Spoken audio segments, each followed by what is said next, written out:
Dr. Amanda Hayes' coffee mug drifted lazily through the zero-gravity chamber of NASA's Advanced Physics Laboratory, a normal sight that had long since become mundane to the veteran scientist. She barely noticed it anymore, too focused on the anomalous readings flooding her holographic display. Something was wrong with the quantum field measurements from their deep space arrays, but she couldn't quite put her finger on what. The mug crashed to the floor. Amanda blinked, her brain taking several seconds to process what she'd just witnessed. In the zero-gravity chamber, things didn't simply fall. She watched as her tablet, which had been floating beside her workstation, clattered down next to the shattered remains of her coffee mug. "Control, are we experiencing a power fluctuation in Chamber 3? She called out, pressing her communication badge. Static answered her. The emergency lights flickered once, twice, then died, plunging the laboratory into darkness. Through the reinforced windows, Amanda watched in horror as Houston's skyline began to go dark, building by building, like dominoes falling in slow motion. Her phone was dead. The backup generators remained silent. Even her watch had stopped ticking. "This is impossible," she whispered, her scientific mind racing through possibilities. EMPs didn't work like this. Solar flares couldn't cause this kind of systematic failure. This was something else entirely. Halfway across the world, in the depths of space far beyond Neptune's orbit, High Observer Zixtal watched with cold satisfaction as the dampening field took hold. The quantum screens aboard his vessel displayed Earth's energy signature diminishing exactly as calculated. His species had spent millennia perfecting this technique, the art of civilizational regression through targeted energy suppression. Phase 1 is proceeding as expected, High Observer, his second-in-command reported. The humans' primitive energy systems are failing systematically. Their nuclear facilities are entering automatic shutdown. Global communications are severed. Zixtal's anterior appendages rippled with pleasure. How long until total technological collapse? Based on previous species responses, we estimate 48 standard hours before their social order begins to disintegrate. Complete regression to pre-industrial state should occur within 1 lunar cycle. But humans had already begun to surprise them. In a suburban garage outside of Houston, retired Marine Corps electronics specialist Robert Bob Mitchell noticed his restored 1965 Corvette's engine was still running, while every other vehicle in the neighborhood had gone dead. As he popped the hood to investigate, his granddaughter's battery-powered radio continued playing from the workbench, though her smartphone lay silent. At the University of Colorado's Quantum Research Facility, Dr. Jessica Thompson's team watched in amazement as their most basic experimental setups continued functioning while their advanced quantum computers crashed. "It's not stopping everything," she muttered, scribbling equations on a paper notepad. "It's selective somehow. But what's the pattern?" Back in Houston, Amanda Hayes had made her way to the facility's roof, using the emergency stairwell. The city below had gone completely dark, but the stars above blazed with unprecedented clarity. As an astrophysicist, she should have been mesmerized by the view. Instead, her attention was drawn to something far more disturbing, a subtle distortion in the sky, like heat waves rising from hot asphalt, but spreading across the entire visible hemisphere. Her mind raced back to her last readings before everything went dark. The quantum field distortions, the progressive energy failures, the selective nature of the blackout. It all pointed to one incredible, terrifying conclusion. "We're being contained," she whispered to the night sky. "This isn't a natural phenomenon. This is a cage." In space, Zixtal's satisfaction began to waver as the first reports came in. The humans weren't responding according to the standard models. Previous species had immediately descended into panic and violence when their technology failed, but Earth's population was adapting. Military installations were switching to outdated but functional equipment. Communities were organizing rather than fragmenting. Primitive communication networks were already being established.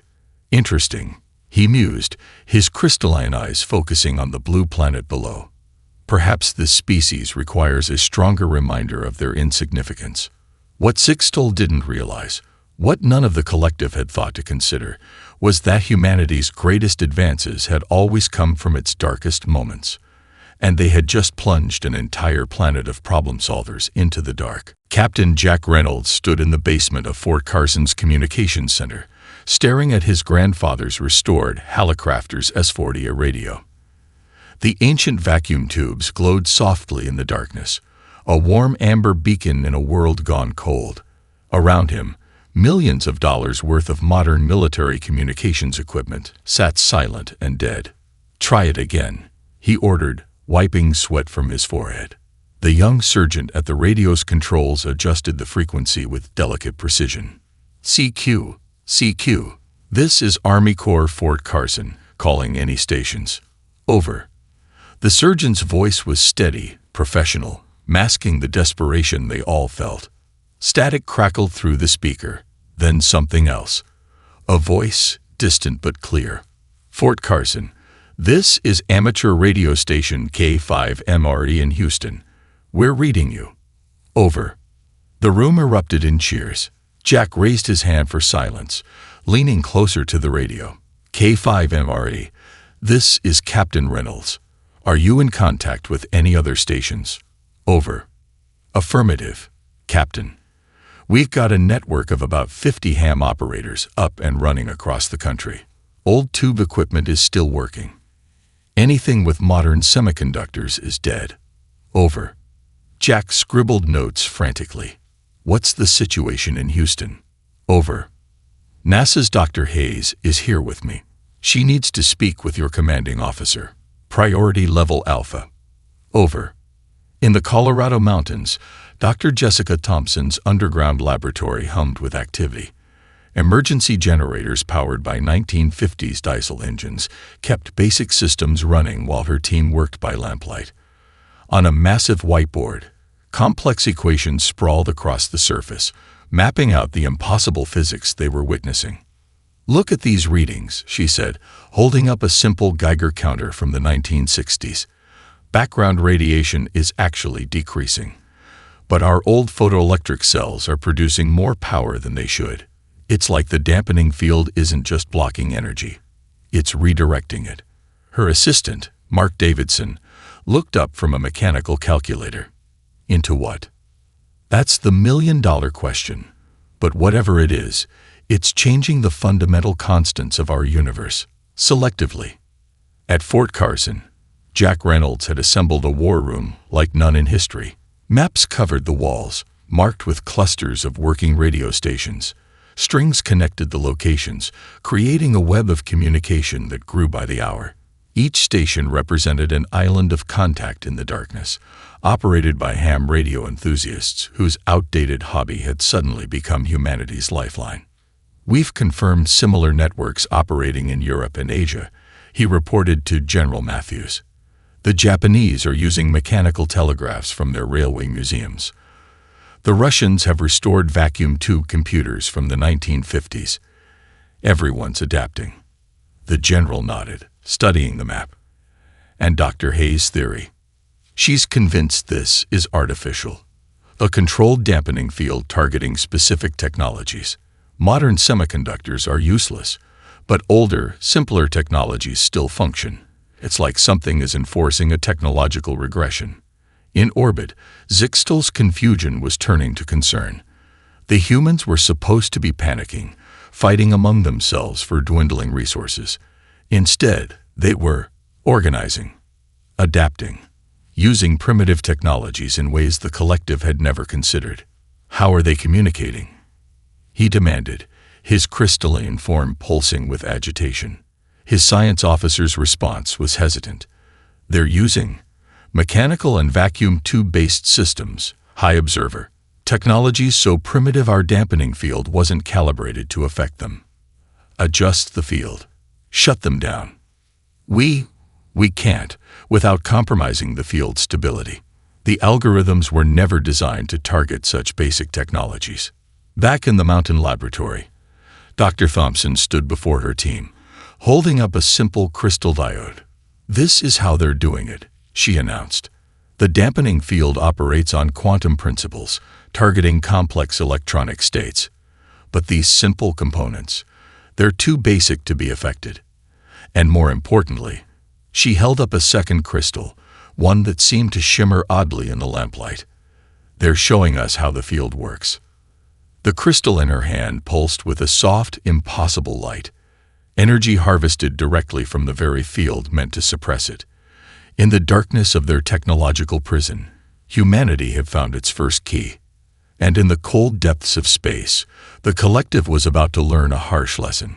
Sometimes, the simplest technologies could be the most powerful, especially in the hands of a species that refused to submit. Mike Sullivan's high school physics classroom had become an impromptu research station. 3 weeks into the blackout, his students huddled around hand-cranked generators they'd built from salvaged car alternators and bicycle parts. But something wasn't adding up in their experiments. Mr. Sullivan, Jenny Parker, a sophomore with a knack for observation, called out, "Look at this." She pointed to the simple LED connected to her generator. "I stopped cranking 5 minutes ago, but the light's still on." Mike frowned, checking the setup. The generator had no battery, no capacitors, nothing to store energy. Yet the LED glowed steadily. He'd spent 12 years in the Marine Corps working with electronic warfare systems, and this defied everything he knew about physics. "Keep this quiet," he told Jenny, already reaching for the ham radio he'd set up in the corner. "We need to contact Dr. Thompson's team."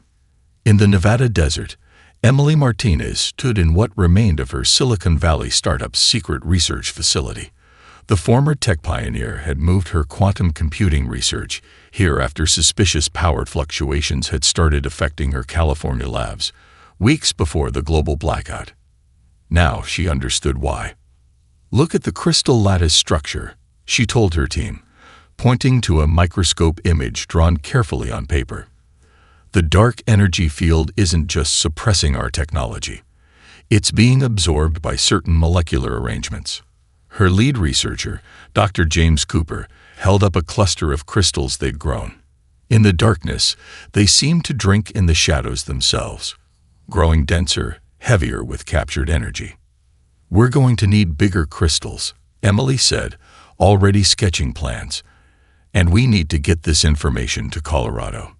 High above Earth, Zixtal's monitoring systems detected unusual energy fluctuations across the planet's surface.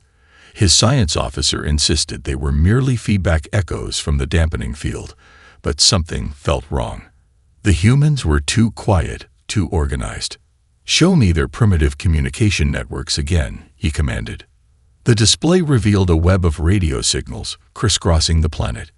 But there was something else, something barely detectable at the edge of their sensors. Energy spikes that shouldn't exist, appearing and vanishing like ghosts in the static. Dr. Jessica Thompson's underground lab had expanded, taking over abandoned mining tunnels. Teams of scientists worked alongside retired engineers and talented teenagers, all brought together by the growing network of ham radio operators. Mike Sullivan's discovery had confirmed their theories. The dampening field wasn't just a barrier. It was an energy source waiting to be tapped. "The aliens made one crucial mistake," she explained to the gathered team. "They assumed that by forcing us back to simpler technology, they'd cripple our ability to understand what they'd done. Instead, they gave us the perfect tools to see their work in action." On her workbench sat an array of crystals from Emily Martinez's lab, each one carefully aligned with the crude but precise instruments they'd built. The crystals pulsed with captured dark energy, feeding power into modified vacuum tube amplifiers that shouldn't have worked at all. "Every crystal we grow learns to resonate with the field," she continued. "They're like tuning forks, vibrating in sympathy with the alien technology. And now that we can see the frequency." She didn't need to finish the sentence. Everyone understood the implications. The very field meant to imprison them was becoming their key to the stars. In his suburban garage, Bob Mitchell had finally figured out why his old Corvette still ran. The engine spark plugs, with their simple crystalline insulators, were accidentally tapping into the same principles the scientists were discovering. He'd already started manufacturing replacements, using techniques that would have seemed primitive to the aliens, but were perfectly suited to their task. Humanity wasn't just adapting, it was evolving, finding strength in simplicity, power in the basics that their would-be conquerors had dismissed. The aliens had expected humanity to fall into darkness. Instead, they had given them the keys to their own undoing. And in the static between radio signals, in the whispers of crystal resonance, in the glow of lights that shouldn't work, a new kind of human technology was being born. One that would soon shake the very foundations of an empire that had ruled the stars for millennia. Deep beneath the Rocky Mountains, Dr. Jessica Thompson's underground laboratory had become a symphony of impossible sounds. Crystals hummed at frequencies that shouldn't exist, while modified vacuum tubes pulsed with captured dark energy. The old mining tunnels, once filled with the echoes of pickaxes and dynamite, now resonated with humanity's response to their cosmic imprisonment. "There's a pattern to it," James Wilson insisted, his NASA engineering experience lending weight to his words. He stood before a wall of mechanical oscilloscopes, their green traces dancing in hypnotic rhythms. The dampening field isn't constant. It pulses, like a heartbeat. Jessica nodded, watching the waves scroll across the ancient screens. Every 42.8 seconds. Like clockwork. She turned to the assembled team. What if that's not just a side effect? What if it's necessary for the field's stability? In Kansas, Sarah Miller's wind farm had become a point of intense interest. Her turbines spun faster than the wind should allow, generating power that defied conventional physics. Amateur radio operators had spread the word, and now a team of engineers and physicists had gathered to study the phenomenon. "The blades are catching something else," Sarah explained to Dr. Thompson over the crackling radio connection. "Something in the space between spaces. The stronger the dampening field gets, the faster they spin." Jessica's mind raced with the implications. "They're not just blocking our technology," she breathed. "They're using dark energy to create a dimensional barrier, and your turbines are catching the overflow." In his command center, former NASA engineer James Wilson had assembled a global map of energy anomalies. Red pins marked locations where the dampening field showed unexpected behavior. Sarah's wind farm in Kansas, Emily's crystal laboratory in Nevada, Mike Sullivan's high school in Colorado, and dozens of other sites where humans had accidentally discovered ways to interact with the alien technology. "It's like they built a wall," he explained to Captain Reynolds, who had arrived to coordinate with the science team. "But they didn't account for humans being able to see the bricks.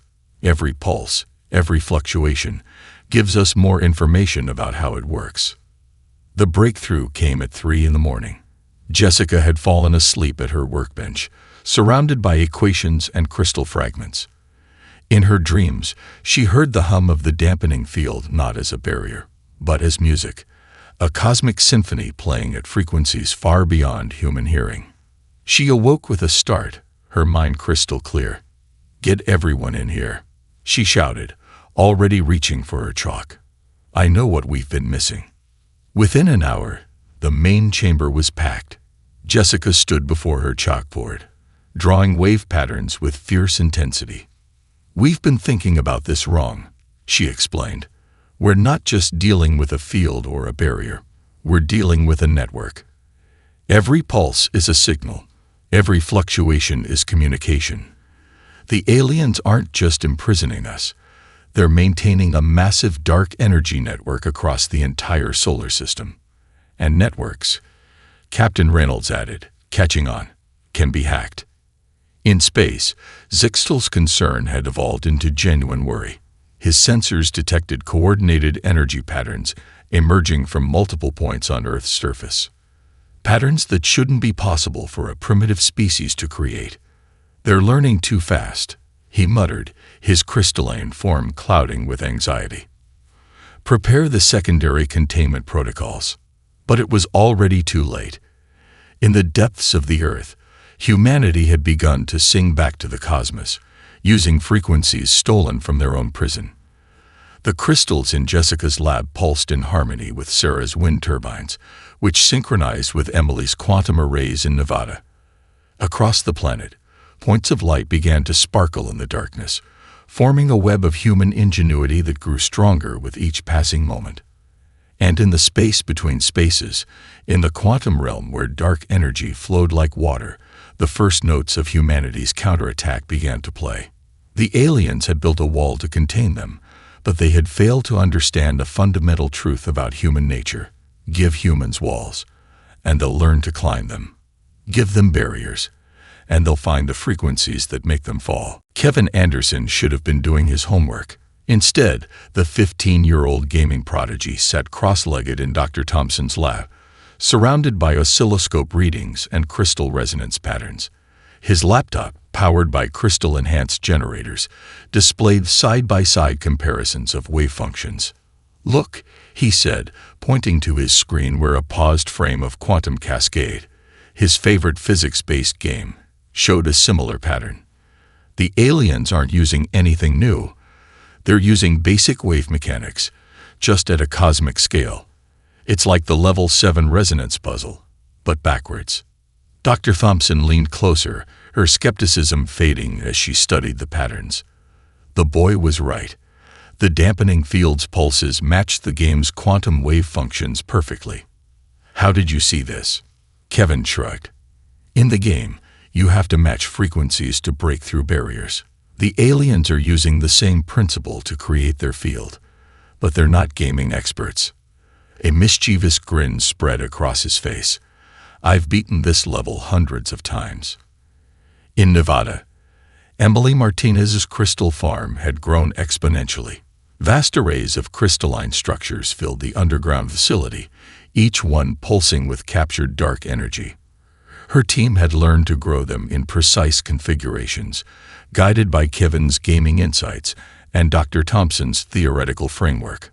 "The crystals aren't just storing energy anymore," Emily explained over the radio network. "They're learning the field's rhythm, like dancers finding the beat."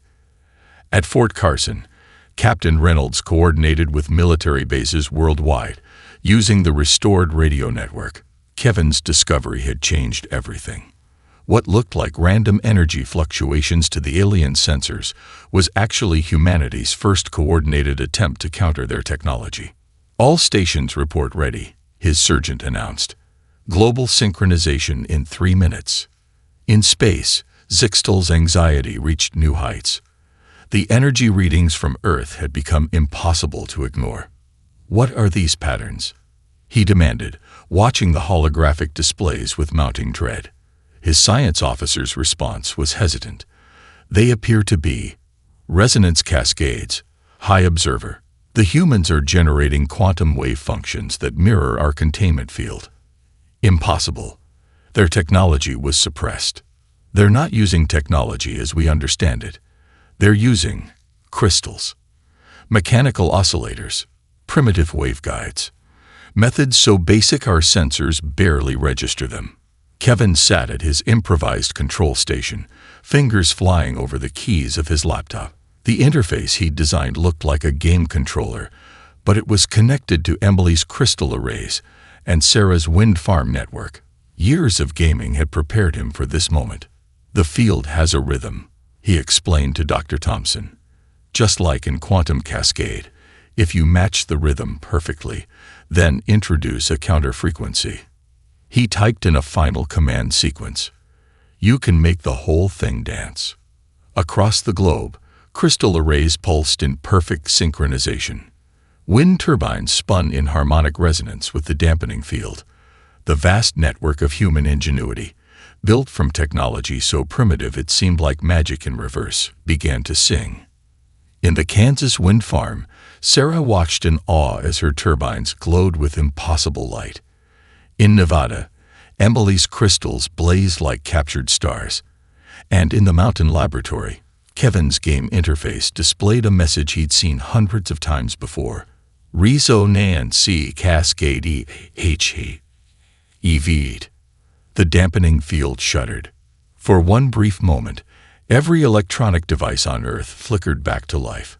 Phones chimed. Computers hummed.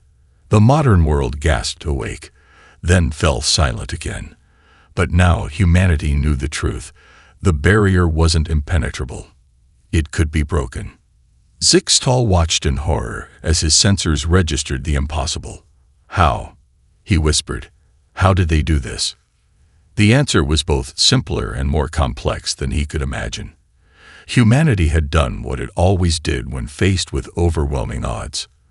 They had learned, adapted, found patterns in chaos, and most importantly, they had remembered that sometimes the most powerful solutions came from the most unexpected sources, like a teenage gamer who saw the universe as one grand puzzle waiting to be solved. In the mountain laboratory, Kevin saved his interface configuration and looked up at Dr. Thompson with quiet confidence. Ready for Level 2, Lisa Martinez stood before the modified F-35, her hand resting on its crystalline enhanced hull. The fighter jet looked more like a piece of abstract art now, with Emily's crystal arrays integrated into its structure and Kevin's resonance technology pulsing through its systems. The underground hangar at Edwards Air Force Base hummed with anticipation. "You understand the risks?" Dr. Thompson asked, making final adjustments to the quantum interface. "We've only tested this in simulations. If the field harmonics don't match perfectly..." Lisa smiled, adjusting her flight suit. "I've been flying experimental aircraft for 15 years. Besides," she patted the crystal formation jutting from the wing. "These babies want to fly. You can feel it." The crystals thrummed beneath her touch, already picking up the dampening field's rhythm. Kevin had nicknamed the aircraft Phoenix, appropriate for a machine designed to rise from humanity's technological ashes. In orbit, Zixtal's monitoring systems detected increasing energy signatures from the Earth's surface. Another attempt at breaking containment. He asked his science officer. "Negative, High Observer. These patterns are different, more focused. They appear to be concentrating the field's energy at a single point in their planet's western hemisphere." "Impossible. They can't manipulate the field with such precision. They're primitives." The launch countdown began at Edwards. Lisa settled into the cockpit, surrounded by a bizarre fusion of cutting-edge aviation and prehistoric crystal technology. Kevin's gaming interface had been adapted into flight controls, while Emily's crystal arrays pulsed in sync with the dampening field. "Phoenix, this is Control," Captain Reynolds' voice crackled through the old-style radio. "All stations report harmonics aligned. Crystal resonance at optimal frequency. You are go for launch." Lisa took a deep breath. "Roger that, Control." Beginning field engagement sequence. Her hands moved across the controls, implementing patterns learned from countless hours of Kevin coaching her through Quantum Cascade's most challenging levels. The Phoenix's systems responded, its crystal arrays singing in harmony with the cosmic prison that surrounded Earth. Field synchronization achieved, Dr. Thompson reported from her monitoring station. "Quantum wave functions matching alien frequencies. We're seeing energy absorption rates beyond anything we've recorded." The Phoenix began to glow, not with normal light, but with something deeper, as if reality itself was bending around the aircraft.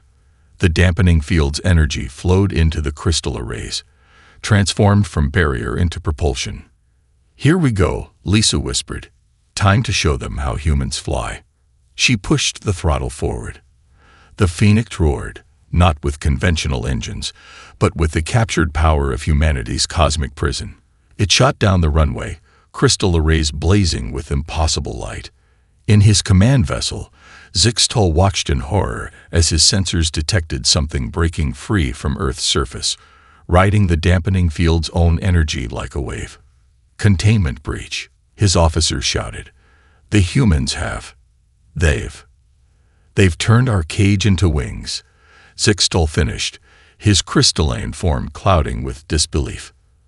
The Phoenix climbed through the stratosphere, Lisa's ears filled with the strange harmonic song of crystal technology interfacing with alien physics. Each layer of the dampening field tried to stop her, but Kevin's game-inspired algorithms transformed each barrier into another boost of power. "Approaching field boundary," she reported calmly. crystal resonance holding steady, preparing for final push. Below, in labs and bases across the planet, humans held their breath.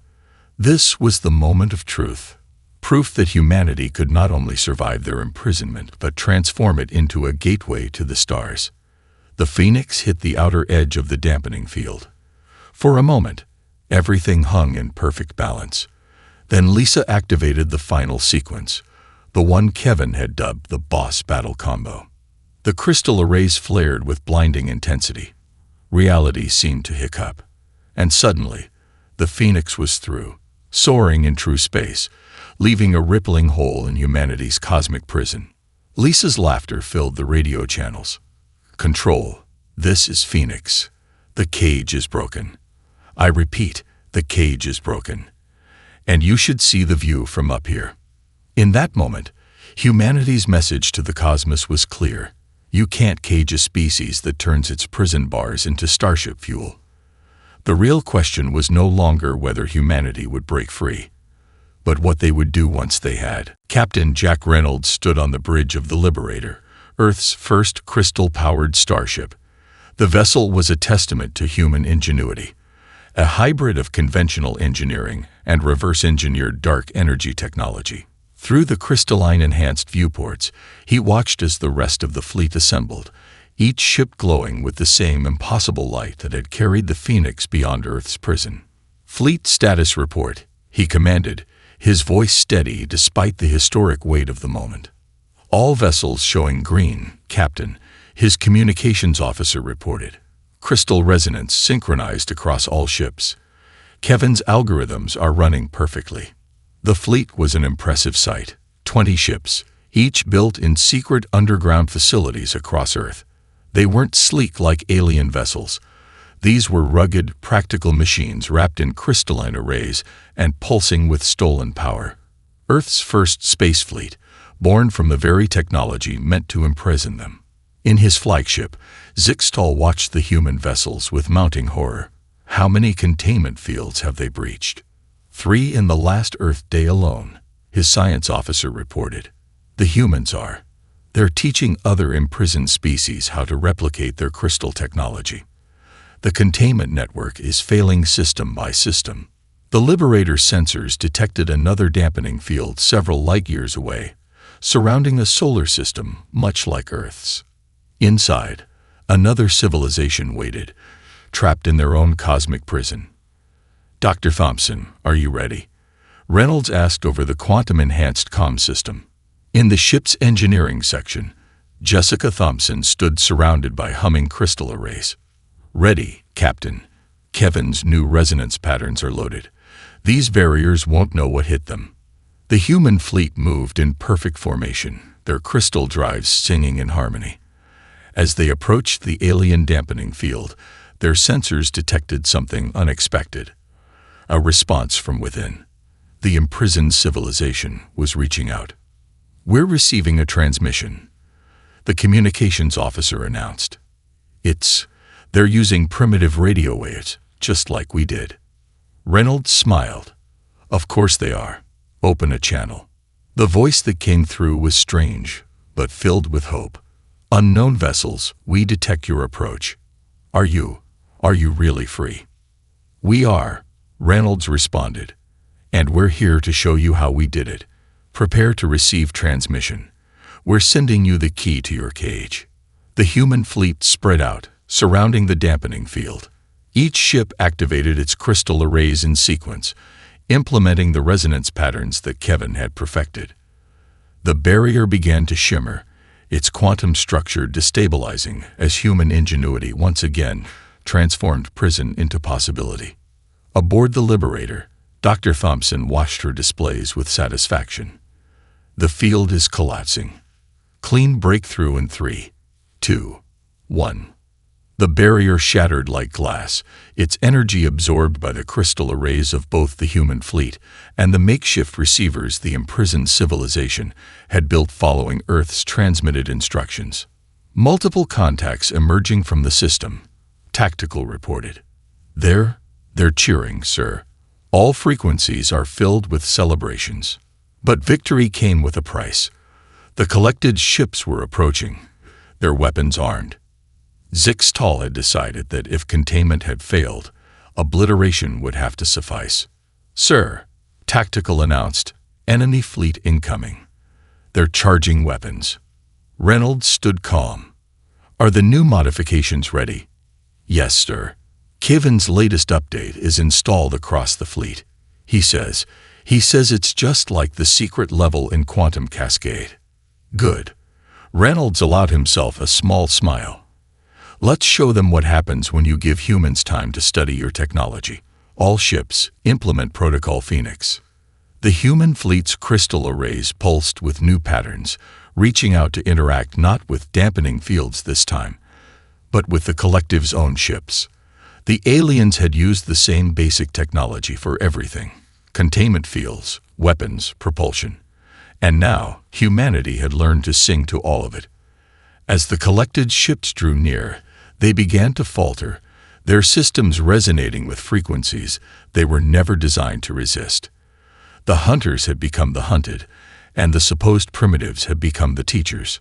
The day Earth went dark had become the day the galaxy saw true light, the inextinguishable light of human determination, innovation, and the unshakable desire to reach for the stars. Dr. Amanda Hayes stood before the collective's High Council, her voice steady as she addressed the crystalline beings who had once thought to imprison humanity.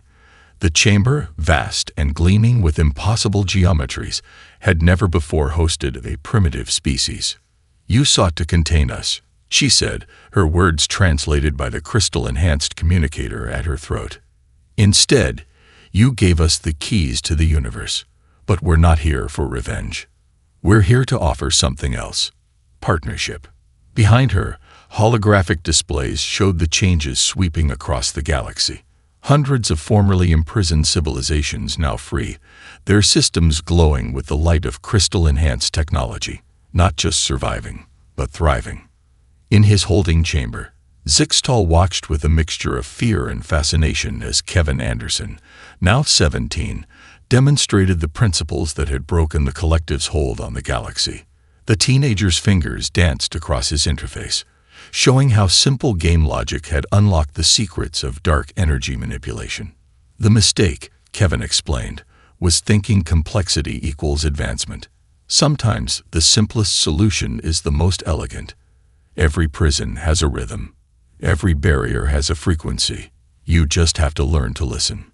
In Nevada, Emily Martinez's Crystal Farm had become the galaxy's premier research center.